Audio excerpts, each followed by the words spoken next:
إن الحمد لله نحمده ونستعينه ونستغفره ونعوذ بالله من شرور أنفسنا ومن سيئات أعمالنا من يهده الله فلا مضل له ومن يضلل فلا هادي له وأشهد أن لا إله إلا الله وحده لا شريك له وأشهد أن محمدا عبده ورسوله ثم أما بعد فأوصي نفسي وأنفسكم بتقوى الله تبارك وتعالى. يقول الله عز وجل: يا أيها الذين آمنوا اتقوا الله حق تقاته ولا تموتن إلا وأنتم مسلمون.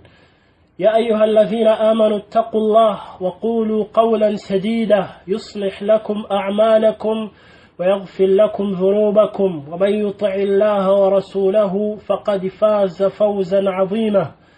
يا أيها الناس اتقوا ربكم الذي خلقكم من نفس واحدة وخلق منها زوجها وبث منهما رجالا كثيرا ونساء واتقوا الله الذي تساءلون به والأرحام إن الله كان عليكم رقيبا.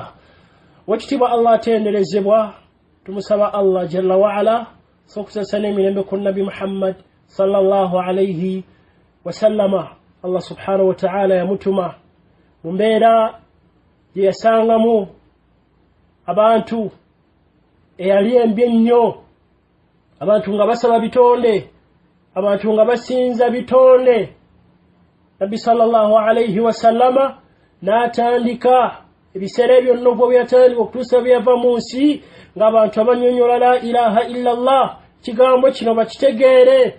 qulu la ilaha illa Allah tuflihu. Ayagala okwesiima mutandikwa ya da'wa nga bagaba bannange mutereze la ilaha illa Allah. Ebbanga lyonna n'abeera e Makka myaka gye yamalayo 13, n'agenda e Madina emyaka 10 nga kaatiza kino qulu la ilaha illa Allah tuflihu. Abagamba nti bwe yatuuka e Madina n'asomesa ebirala si kituufu, ebirala yabisomesa naye nga talina lwe yata tawhid. Yagala abantu batereze enzikiriza bave ku bintu byonna basinza, kubanga mwana wattu ne bw'osinza Allah n'osigala naye ng'okyalina by'olina ng'eswate zikuyitako, olina by'okola byonna otendereza Allah naye ng'ate olinayo akabbo by'ozza ebizibu byo, olinayo akayumba k'omanyi gy'oyanjula ebizibu. Byonna bino by'okola tebigenda kugasa ne bw'onaalongoosa otya naye ng'olina ebimenyawo obusiraamu, olina shiriki, tebigenda kugasa. Nabbi kyeyava abirambulanga mu lujjudde n'asanga omuntu omu mu means of transport ze yali alina nga batambula ali ku nsolo ebebagadde ensolo, n'amugamba ya Mu'adh atadiri ma haqqu llahi ala al-ibad. Akkaatiriza tawhid. Kikulaga nti naawe oli wonna oli mu mmotoka oli wa tawhidi mwegendereza atereere, nzikiriza yetereere. N'agenda nga ne mu butale ne batuuka n'ogamba maali hadha rasulu yakulu at-ta'ama wa yamshi fi al-aswaq. Buli nawe yalinga sallallahu alayhi wasallama n'atuma ababaka ab'enjawulo mu bifo eby'enjawulo nga bagamba wo basanzi kitwagala otereeze tawhid, n'atuma abantu okumenyawo shiriki, kabuli ezaali zisituddwa, byonna ng'ayagala kutereeza tawhid sallallahu alayhi wasallama. Kyali kyengera kinene basahaba kibaalabako nawo kibaafuna abaali mu shiriki mu jahiliya nga basaba ebintu eby'enjawulo, amasanamu nga bwannaffe bwe twali koola ddungu simanya gundi akola. Naye Allah n'atuwa ekyengera kino ekirungi kye tusaanye okukuuma ab'ebitiibwa. Hadithi ya Huzaifa bun al-Yaman radiyallahu anhu mu sahihayn al-Bukhari wa Muslim n'ebitabo ebirala yatunyumiza n'agamba radiyallahu anhu kana an-nasu yas'aluna rasulallahi صلى الله عليه وسلم عن الخير وكنت أسأله عن الشر مخافة أن يدركني.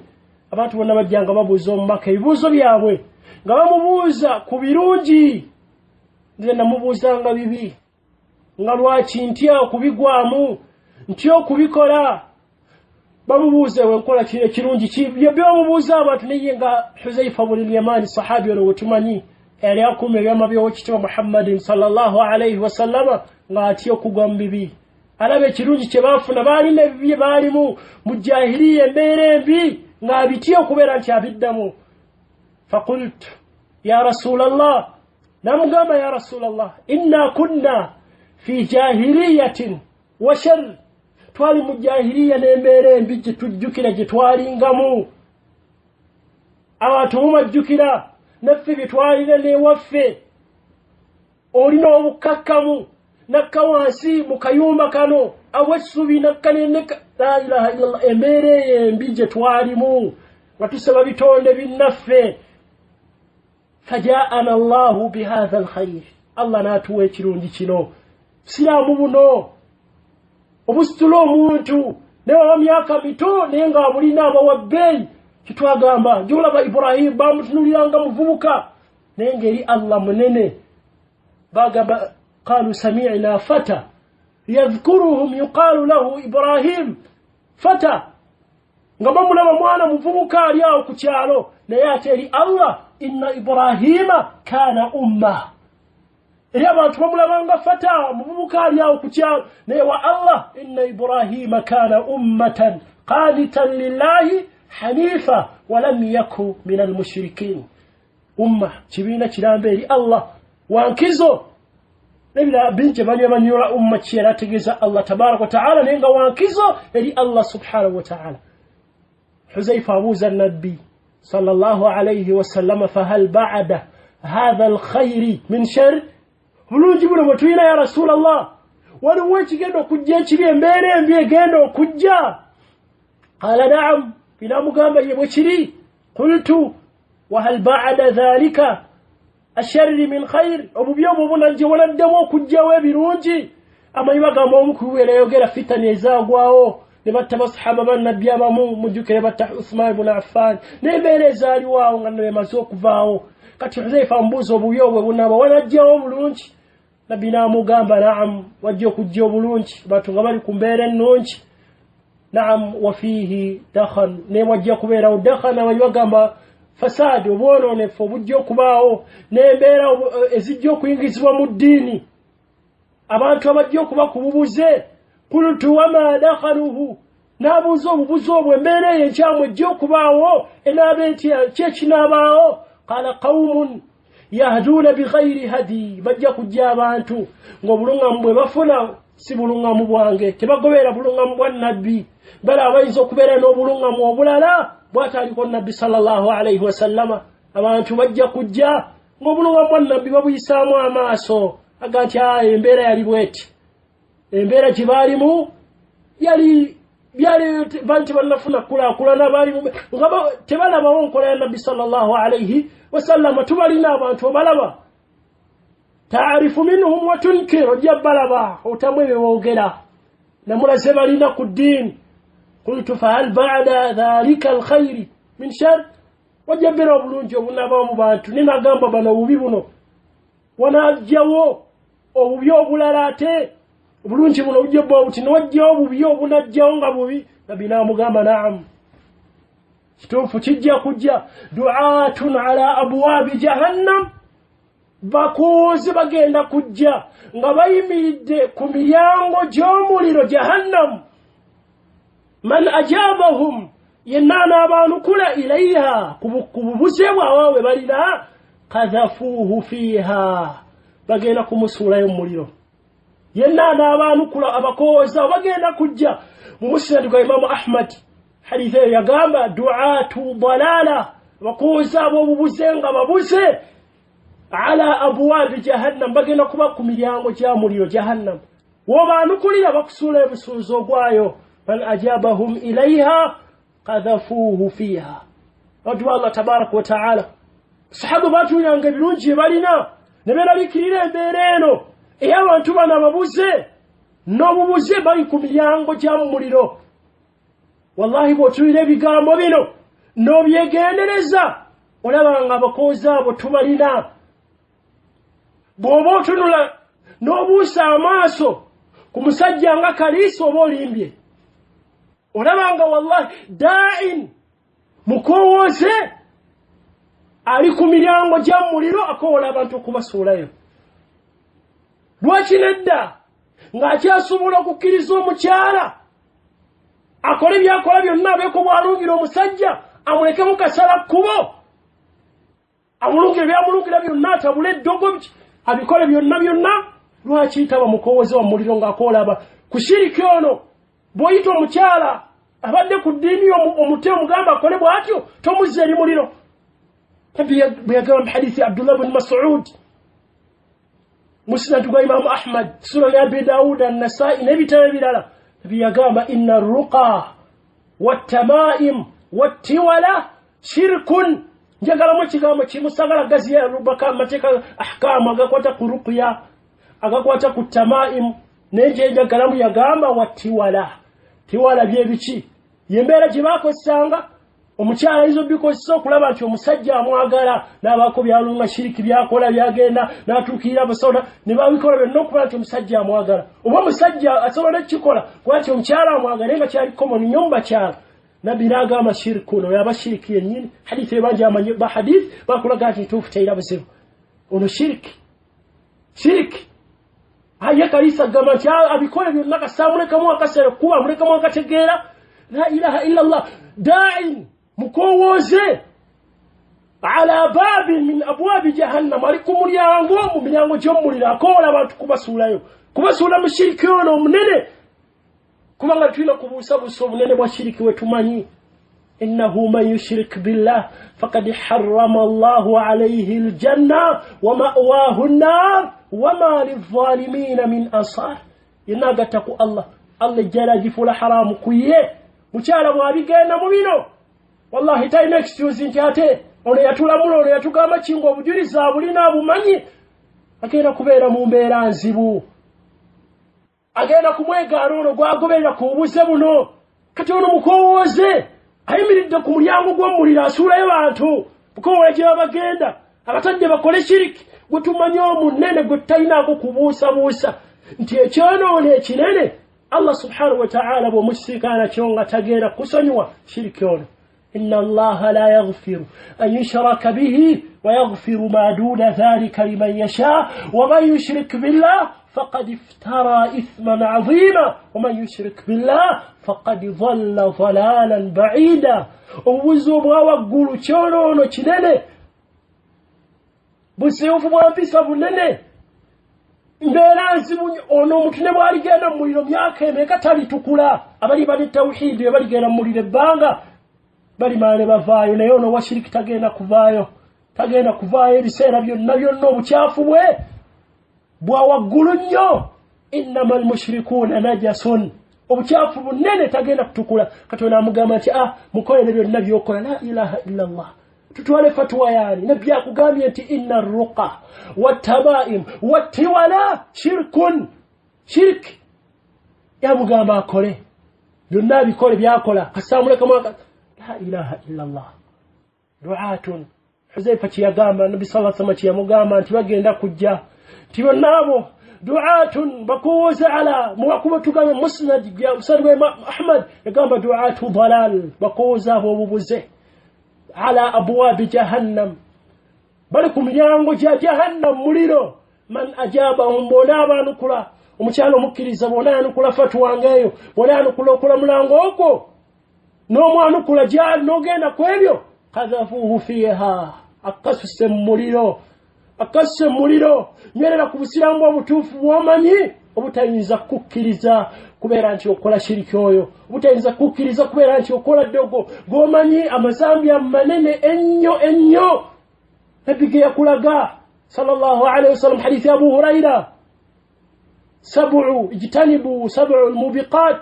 weewale byesambe beera wala n'ebyonoono bino omusanvu ebizikiriza. bwe yabyogera bwe yalabistinga n'ayogeramu eddogo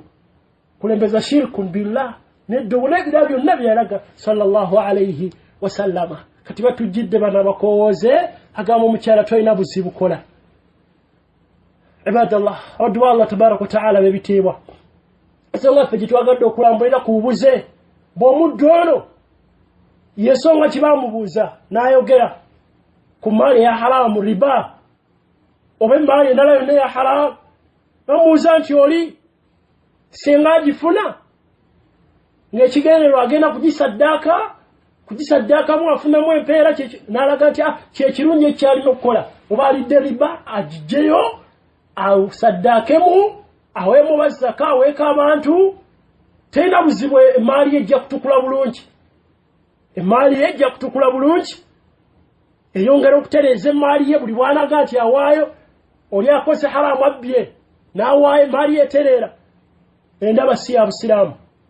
endaba si ya busiraamu era si y'abamanyi ba umma gye batulaga tuyambise hadithi ya Abdullah ibn Umar radiyallahu anhuma eri mu Sahih Muslim n'ebitabo ebirala omukuba tabi' Mus'ab bin Sa'd rahimahullah yatugamba dakhala Abdullah ibn Umar ala ibn Amir kunyale omukuba kulembeze mu bitundu by'e Basra Abdullah ibn Umar yayingira jali nga mulwadde ibn Amir yali mulwadde yauduhu yajja okumulambulako wa huwa marid nga mulwadde faqala namugamba ala tad'u Allah li ya ibn Umar tonsabirako nsabirako eri Allah ibn Umar ampa obulamu obulungi qala inni ibn Umar namugamba inni sami'tu Rasulullah sallallahu alayhi wa sallam yaqul nawli umbaka wa Allah nga agamba لا تقبل صلاة بغير طهور ولا صدقة من غلول وكنت على البصرة لو يمكو الله قام بالصلاة نتكرز وانغو من تسمى تكوف تيتكوزا نيوكو صدقا كون سيغاكو وكوف دم حرام تاكو كرز الله تبارك وتعالى نمو قام وكنت على البصرة ولي مكولين بزي بصرة وجوكي لبي وقولا juka uli azabanya bwakola bali bayogera bingi lwaki ibn Umar yagano musabiro omuntu asobola okulongosa nenenya neyo kwebaza abantu n'okubala gobunene bwa kino kuli azamanya mali y'abantu n'obuli azamanya ibn Umar kiyavagano okumusabira radiyallahu anhuma abantu ba Allah tabaraka taala hadith yetu yo Imam Muslim yajja na kitabo cha Imam an-Nasa'i Imam Tirmidhi rahimahullah nena ajiraga la tuqbalu salatun bighayri tuhurin wala sadaqa min ghulul ekyo kwiga ekisooka tukirina mu kitundu ekisooka nga tunatuka ku nsonga ya kusaddaka mu maali ya haram kyekyo sala gye yayogerako sallallahu alayhi wa sallama era abamanyi bonna qatibatan bakyegattako nti sala la tasihhu min muhdithin illa biwudu senga oli afuna ekizuusi kyonna ekinene oba ekitono esala tetuuka senga asaala nga ina ekizuusi uze muweddeko n'asaala esala tetuuka senga kitegeera ne wayitwa ekiseera n'agera nti nasala sina wuzu wayiswa akaseera essala yaba alina okugiddamu bw'aba kitegedde ng'ali mu ssala aba alina okugivaamu n'agenda n'afuna wuzu n'akomawo n'asaala essala eno nabbi agenda tuqbalu salatun bighayri tuhur hadithi Abu Hurayra yagamba la yaqbalu Allahu salata ahadikum idha ahdatha hatta yatawadda tukimanyi bulungi sala yonna eno batolina wuzu bato sala ebafu tagenda kujikkiriza okitibwa Allah tabaraka wa taala nebwe kigaana amazzi wuzu nebula olina wakiri okutayammama fatayammamu sa'idan tayyiban nga bwe yatulaga Allah tabaraka wa taala mu suratu nisa ne mu suratu al-maida essala yonna ebe yatteeka ebe ya sunna okwanukula olwamanya bamu abalaga ku salatul janaza teyosobola ogisaala nga tolina wuzu n'ekyo si kituufu sala yonna ba ya sunna ba ya farad olina okuba nti ofuna wuzu kitwagala mu hadithi ena ab'ebitiibwa nabbi kyeyagamba wala sadaqa min ghulul n'okusaddaaka kwonna okuwaayo kwonna senga emaali ebo gijje mu kukumpanya mu makubo agatali matuufu Allah tabikkiriza tagenda kukuwaamu mpeera kati yono omuddu atuga nti agwe oba ojje mu haramu maali zosendeza riba n'ojjayo n'osaddaaka erongoose emaali yeetereera yagamba sallallahu alayhi wa sallama wala sadaqatun min ghulul okuwaayo kwonna ekigambo al ghulul kwe kujja mu minyago ekikolo kyakyo gye kisibuka kwe kubeera nti oli bamala okugenda mu lutalo ne bafuna eminyago oli n'ayita ebbali n'abaako byajjamu nga tebannagigaba n'abaako byakumpanya n'asikamu naye ekigambo kino al ghulul kijja mu ahadithi nga kibuna ku by'obugagga byonna oba ku mbeera yonna ng'okukumpanya ng'okubba n'okujja n'osoberera emaali y'abantu kwonna byonna biyingira muno senga gabasimaku matuufu kiyingira mu maali ya riba kufuna emaali ya riba yonna ezo emaali yonna ya haramu nabbi yagamba senga ogigira n'ogaa nti mpeeyi senga ogifuna n'ogaa nti uweeyo tofunamu mu maaso ga Allah ng'essala oli tugende bwagisala bulungi nendiye ennungi naye nga talina wuzu tagikkiriza Allah tabaraka wa ta'ala. Idhan as-sadaqa min as-sariqa war-riba wa shay'un haram ghayru maqbula. Okusaddaqa konnanga maali ogibbye ogijje mu riba ogijje mu makubo gonnaga haram mukyala mwenzi jajja emmaali naga nti aweeyo Allah tabikkiriza subhanahu wa ta'ala. Fa inna Allaha tayyib la yaqbalu illa tayyiba. Allah mulungi takkiriza okujjako ebirungi evudde mu makubo amalungi. Wa hadha al-maali khabith ne maali mbi ogijje mu makubo amabi Allah ge yaggaana فلا يقبله الله تينزا كجكريزا سبحانه وتعالى. شوفوا حديث يجي وصحيح مسلم حديث ابو هريره حديث ينفعه وقت يا النبي قال ان الله طيب لا يقبل الا الطيب. الله مرونج تكريزو كجا كبيرونج كاتيونا جماليا حرام مكريزه توايو بوي ندا سيش تفتجكريزا النبي يكيراغا صلى الله عليه وسلم والصدقه من مال الحرام على قسمين. Okusaddaka nga tujje mu mali haram tinzo kiteekulamu ab'ebitiibwa emiteeko ebiri. Ekisooka kye kiri wa an yasriqa liyatasaddaq. Oli nabba oba najja eriba oba n'agenda n'ayenda nga sente zayagala okufuna omukyala oba omulala yenna aganjagala zifuna nsaddaake. Omu kwamanyi al-Asma'i rahimahullah yasanga omusajja nga bw'atyo yasriqu wa yatasaddaq yagamba ma hadha yabbanga nga bwasaddaka nga yaloza afuna mumanyina amugamba kikyoliko ekyo si ddiini eyo si ddiini yeno kitumugamba kalisa si ddiini kyolajje mu haramu aweeyo la kati amanyi baga omuteeko guno gusooka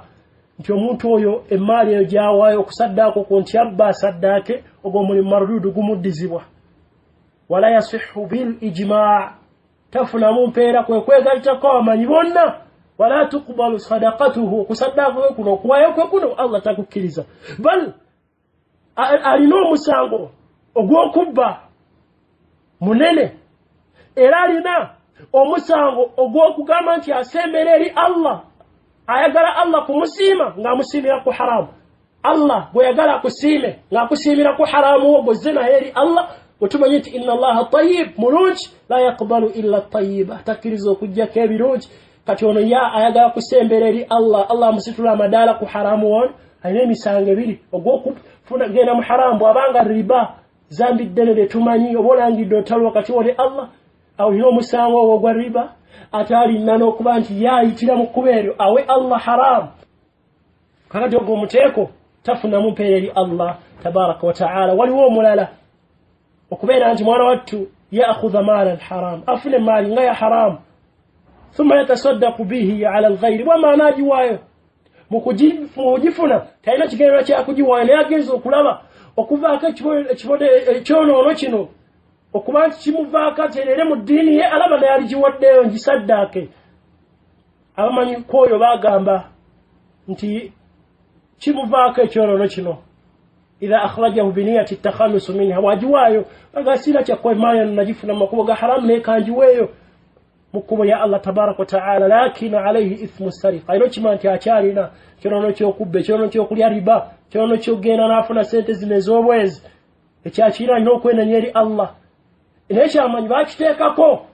ne bagamba kijjaddi senga alemererwa okuzizaayo ekintu kino kye yafuna mu makubo amakyamu senga alemererwa okukizaayo eriba nnyini kyo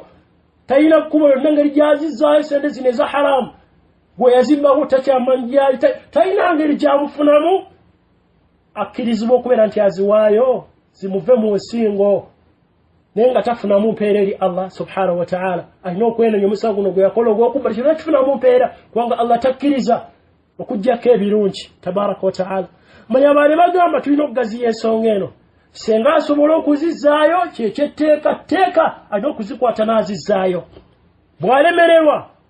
fahuwa yukhrijuhu biniyati takhallusu minhu aziwaayo mu mbeera yakwejjeerereza aziweeyo naye nga si nniya nti afuna mpaayo nfuna empeera eriwo Allah takkiriza okujjako ebirungi kubanga nabbi akugambye wala sadaqatun min ghulul sadaka yonna evudde mu makubo nga maali ensibuko y'esintuufu tagikkiriza Allah tabaraka wa ta'ala. Kati ajiwaayo limasalihi almuslimina al'amma walkhassa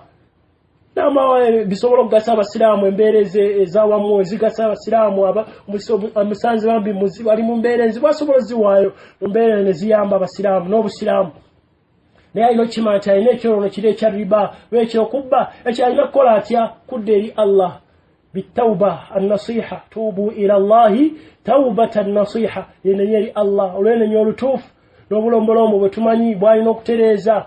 ينيري أكوين يوكتوف يري الله تبارك وتعالى كتيرو نشيرو نيوكو غامانتي كفنا حرام غوفني أو تولمو ويو ماريا جاتريرا ندى سيكتوف بيغاما صلى الله عليه وسلم لا تقبل صلاة بغير طهور ولا صدقة من غلول kyonna kiwaddeyo kijja makubo makyam n'okiwayo togenda kifunamu nga bw'esala bw'ogisala nga teweetukuza olina ekizuusi tagenda jikkiriza Allah ne saddaaka n'okuwayo konna nako bwe kuti Allah tabaraka wa ta'ala tagenda kujikkiriza yenna mulayo w'ekitiibwa Muhammadin sallallahu alayhi wa sallama yenna mulayo mukyala gwe tulaze kutandikideko girabye ebyakugambye wattiwala shirkun kyala byakola byonna biwunda mukyabbaawa mwaga ebyagambye na shirki muliro obunene kati yono da'i nomukowooza ono yayimiridde abantu abayagala basuulayo mu muliro nabbi gwe yatulaga du'atun ala abwaabi jahannam man ajabahum ilayha qadhafuhu fiha ona abantu kula ku mbeera eno obuze fataawo okulamula kwa nabbi okulina sallallahu alaihi wasallam amanyi bakulaga kolina okubeera nti otunuulira ow'ekitiibwa omuddu wa Allah saba Allah tabaraka wa ta'ala kubeera nti atunywereza ku mazima n'otulaga amazima n'okubeera nti tugagoberera subhanahu wa ta'ala bwe tukikoze kwe kwesiima kwe tugenda okufuna kitegeeza nti tokkirizibwa kubeera nti weetaba mu mbeera ezo omukyala nabwe kityo ne maali yonna ya haramu tokkirizibwa kubeera nti oganja funa haramu nze mpeeyo mu makubo ga Allah tabaraka wa ta'ala togenda kukifuna mu maaso ga Allah bekyakugambye nti wala sadaqatun min ghulul ولا صدقة من غلول لأفني صداقة مقومة شام ربا عجيبية شارع جنزة كويندا سنتزجايا انتو يكان نونغوسين بي تغنى زفنا ما سوغا الله تبارك وتعالى بارك الله فيكم وجزاكم الله خيرا وفقكم الله تبارك وتعالى لما يحبه ويرضاه